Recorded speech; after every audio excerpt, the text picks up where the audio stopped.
స్కాటీ eggs అనేది కొంచెం continental dish, కాకపోతే వాళ్ళు నాన్ వెజిటేరియన్ ఎక్కువగా వాడేసి ఎగ్స్తో యూస్ చేస్తారు. స్కాటీ ఎగ్స్ అంటే ఏం లేదండి, బాయిల్డ్ ఎగ్ తీసుకుని దీన్ని ఒక నాన్ వెజిటేరియన్తో కోట్ చేస్తారు. అది ఏ నాన్ వెజిటేరియన్ అయినా పర్వాలేదు, చికెన్, మటన్, ఇంకా ఏదైనా కూడా. యూజువల్గా అయితే వాళ్ళు రకరకాలైన మీట్స్ యూస్ చేసేసి దీనికి చక్కగా సీల్ చేసేసి ఇంత పెద్ద ఎగ్ని ఫామ్ చేసి దీన్ని డీప్ ఫ్రై చేసుకుని స్కాటీ ఎగ్ రూపంలో సర్వ్ చేస్తారు. సో మరి ఈరోజు నేను ఈ స్కాటీ ఎగ్ వచ్చేసి నాన్ వెజిటేరియన్ చేయట్లేదు, వెజిటేరియన్ చేస్తున్నాను. ఈ ఎగ్ని డైరెక్ట్గా ఇలాగే తినొచ్చు కదా అని కూడా అనుకోవచ్చు. కొంచెం డిఫరెంట్గా ట్రై చేయాలి కదా, ఇంట్లో వాళ్ళందరికీ పెట్టాలంటే. మరి కుకింగ్ షోలు చూస్తున్నారంటేనే ట్రై చేయటం కోసమే కదా, అందుకనే ఈరోజు మనం ఈ స్కాటీ ఎగ్స్ చేయబోతున్నాము.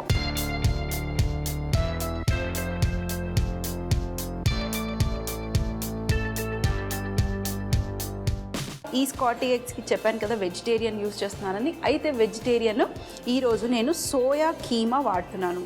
సోయా కీమాని నేను ఒక 5 minutes వేడి నీళ్ళల్లో పెట్టేసిన తర్వాత వీటిని కొంచెం మాయిశ్చర్, అంటే ఆ వేడి నీళ్ళు తీసేసి ఓన్లీ మన సోయాని మీరు ఇలా కొంచెం మాయిశ్చర్ ఉంచండి. మరీ మాయిశ్చర్ తీసేసారనుకోండి, మనం ఇందులో మిగతా ఇంగ్రీడియంట్స్ అన్నీ వేసి లైట్గా మిక్స్ చేసుకోవాలి. అంటే బైండింగ్ అవ్వాలి. మనం ఈ మిక్చర్ని గుడ్డుకి బైండ్ చేస్తున్నాము.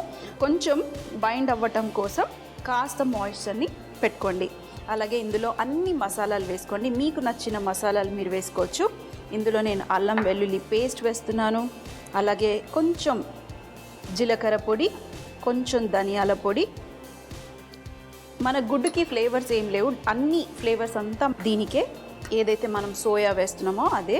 ఇందులో కాస్త గరం మసాలా, కొంచెం కారం వచ్చేసి మీకు టేస్ట్కి తగినంత కారం వేసేసుకోండి.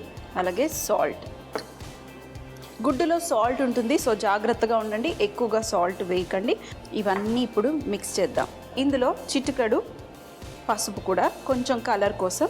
ఇవన్నీ బాగా మిక్స్ చేసేసి ఇందులో మరి బైండింగ్ ఈ సోయాని ఇలా బైండ్ చేస్తే అవ్వదు కదా, ఊడిపోతుంది. కాబట్టి ఇందులో ఈరోజు నేను శనగపిండి వేసుకుంటున్నాను.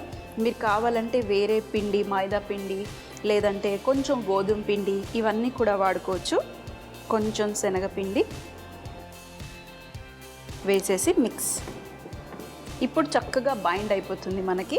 అంతా చక్కగా మిక్స్ అయిపోయింది. ఇప్పుడు చూడండి, చక్కగా ఇప్పుడు నేను ఇలా బైండ్ చేస్తే బైండ్ అయిపోతుంది. కావాలంటే ఒకవేళ మీకు బైండ్ అవ్వట్లేదంటే కొంచెం ఒక చుక్క వాటర్ వేసుకోండి, బైండ్ అయిపోతుంది. ఇప్పుడు గుడ్డుని తీసుకుని ఈ మిశ్రమం కొంచెం పెద్దగా, చెప్పాను కదా ఇది ఎగ్, స్కాటీ ఎగ్ అంటే ఇంత పెద్దగా, యాక్చువల్గా చాలా పెద్దగా చేస్తారు. ఇది ఇప్పుడు మనం ఒక ముద్దలాగా తీసుకుని ఈ గుడ్డుకి మనం ఇది కోట్ చేయాలి.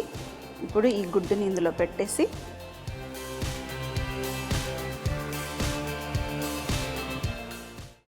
అమ్మా, అలాంటి వాళ్ళది నిజమైన ప్రేమ కాదు, అది వ్యామోహం. ఎగ్జాక్ట్లీ చిన్నత్త, నిజంగా ప్రేమించుకున్న వాళ్ళు అలా చేయరు. ఎంత మనసు విరిగిపోతే కన్న కూతుర్ని పట్టుకొని మా దృష్టిలో చచ్చిపోయా ఉంటుందా తల్లి? అది సరే అమ్మా, తన కూతురుతో తన మాట అనేటప్పుడు ఆమె మాటల్లో వ్యథ, కళ్ళల్లో బాధ గమనించావమ్మా? పెద్దబాబుకు బర్త్డే విషెస్ చెప్పు కూడా వెళ్ళాం కదా. ఊరికే ఎలా కాలిపోతుంది? మంట పెడితేనో పడితేనో తగలబడుతుంది.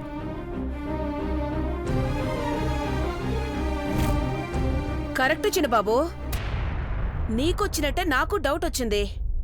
పార్వతే షర్టును తగలబెట్టిందనుకుంటా.